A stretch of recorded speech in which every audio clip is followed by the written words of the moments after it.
Welcome to the Short Funk Podcast. I'm Tom Barbalet. Today I'm going to talk about Bitcoin. I was at I guess you'd call it a salon in Santa Cruz last weekend, and the topic of Bitcoin came up, and it made me realize actually that I haven't had much interaction with Bitcoin for about a year and a half. I think we just moved into this house. I was interested in what Bitcoin was all about. I realized for certain transactions there'd be discounts associated with using Bitcoin, and I thought, how difficult is it to get these things onto a computer where I can send them to other folk? Turns out it's still pretty difficult, or it certainly was difficult a year and a half ago. So I downloaded some software called Hive, got some Bitcoins through PayPal, through a site called VoxWorks, which translates PayPal to Second Life currency to Bitcoins. Yes, that's right. A movement into the electronic dark domain through Second Life. All very curious, that's the way it was. Then, having done this, I realized that everyone was taking a cut through the process, and also, if I was trying to translate the money back to US currency, I was losing typically about 10% in these translation things. It wasn't particularly efficient. I came back to this process last week with the view, what has changed? Well, the Hive software that I used is no longer available. The fellow who was developing it stopped developing it. I thought, I can download the source code at least. I'm that guy. I'm that programmer guy. I can work my way around these things. Downloaded the source code, downloaded the Podbean modules to get the stuff to run, and it was still missing a bunch of header files, and I just thought, hey, well, screw this, quite literally. And I thought, okay, well, now I need to go and actually work out. And the thing is, I don't think I had that much money left in Bitcoins. I had probably, I don't know, maybe 60 US cents or something like that in Bitcoins after various transactions.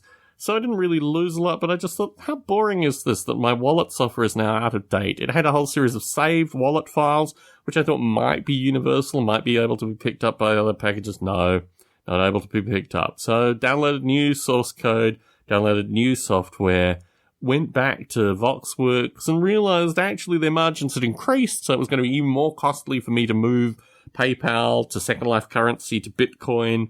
And then, then I'd have these Bitcoins that I have to be attached to a wallet that might go out of date, that might cause problems, that I'd probably lose in some regard, and the whole thing was just going to be nonsense. I mean, my perspective is if people talk seriously about digital currency, people need to start using digital currency and see what it's actually like. Because quite frankly, this thing is just so esoteric. I guess if I was looking to buy AK-47 parts or, teenagers from Chile or something like that, maybe I might go through these additional steps. But for just general transactions, most of the places that I see with discounts have like 15 to 20% discounts for Bitcoin.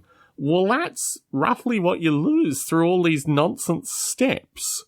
And then having your currency in a wallet which might just disappear on you.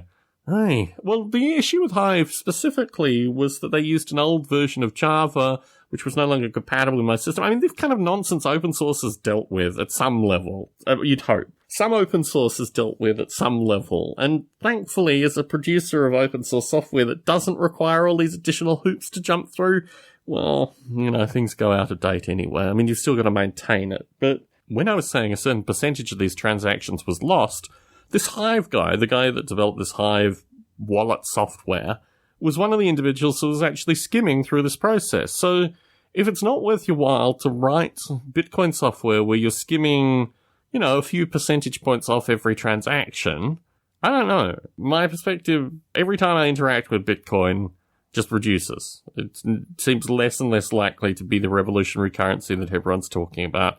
Now, there are a few folk that like it. I know there are a few folk that like to talk about it. But I'd like to see people actually using it, because quite frankly, this thing's been like an ongoing hum for a period of time. But associated with actual currency, actual meaningful currency, I'm not seeing it with Bitcoin anytime soon. And it's kind of frustrating, because I would have liked to have seen this thing succeed. But no, until PayPal makes it really easy to pay for things in Bitcoins, it's not going to happen. It's not going to be a currency that people are going to meaningfully use. Tom Barbalet in San Jose, signing out.